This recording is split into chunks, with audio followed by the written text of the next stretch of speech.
लोग अक्सर कहते हैं बाहर का खाना छोड़ दो या चाय पीना बंद कर दो तो पैसे बच जाएंगे। ये सबसे बड़ा झूठ है।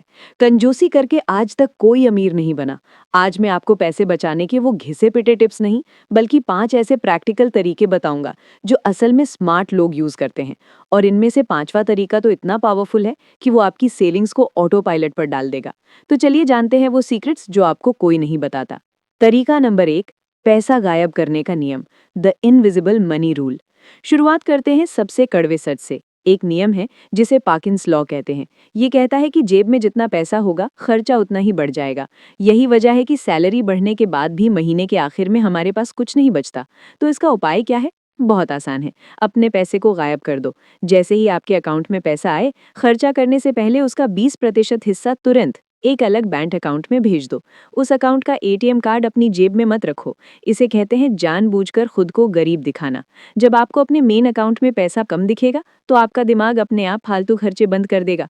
याद रखिए, अमीर लोग खर्चा करने के बाद नहीं, खर्चा करने से पहले बचत करते हैं। शुरू में आपको लगेगा कि कम पैसे में घर कैसे चलेगा, लेकिन यकीन मानिए, हम इंसान हर हाल में जीना सीख लेते हैं। लेकिन दोस्तों, पैसा अलग रखने से कुछ नहीं होगा अगर आप चीज़ों की असली कीमत नहीं पहचानते। और यही हमारा दूसरा तरीका है जो आपकी शॉपिंग की आदत बदल देगा। तरीका नंबर 2, कीमत नहीं, अपनी मेहनत देखो, टाइम वर्सेस मनी। अगली बार जब आप 2,000 रुपए की शर्ट या 10,000 रुपए का फोन खरीदने जाएं, तो उसका प्राइस टैग मत देखो। ये देखो कि उस चीज के बदले आप अपनी जिंदगी का कितना समय दे रहे हो। इसे ऐसे समझिए, मान लीजिए आप महीने का 20,000 रुपए कमाते हैं, यानी आप 1 घंटे की मेहनत का करीब 200 रुपए कमा रहे हैं।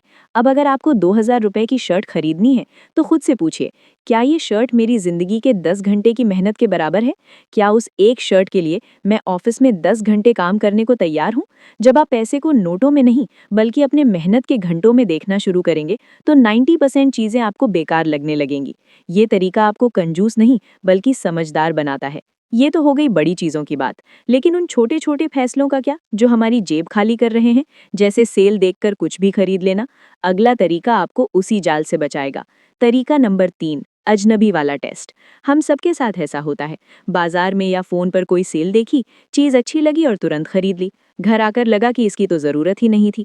इससे बचने का सबसे आसान तरीका है अजनबी वाला टेस्ट। जब भी कुछ खरीदने का मन करे तो एक खेल खेलें। कल्पना करें कि आपके एक हाथ में वो चीज है जो आप खरीदना चाहते हैं और दूसरे हाथ में उतना ही कैश है, यानी नकद पैसा है। अब सोचिए, एक अजनबी आपके सामने खड़ा है और वो कहता है कि या तो ये सामान ले लो या ये पैसे ले लो। आप क्या चुनेंगे?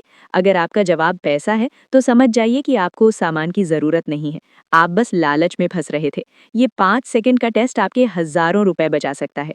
ये तरीके तो आपको बचा लेंगे, लेकिन एक जगह ऐसी है जहां हम सब बेवकूफ बनते हैं। इसे कहते हैं दिखावे का जाल। चौथा तरीका शायद आपको थोड़ा बुरा लगे, लेकिन ये जरूरी है। तरीका नंबर 4, दिखावे की चेन रिएक्शन, द डिडरो इफेक्ट।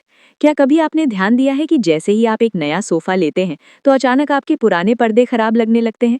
फिर पर्दे बदलते हैं तो लगता है कि पेंटिंग मैच नहीं कर रही। इसे कहते हैं चेन रिएक्शन। एक नई चीज 10 नई चीजों की मांग पैदा करती है।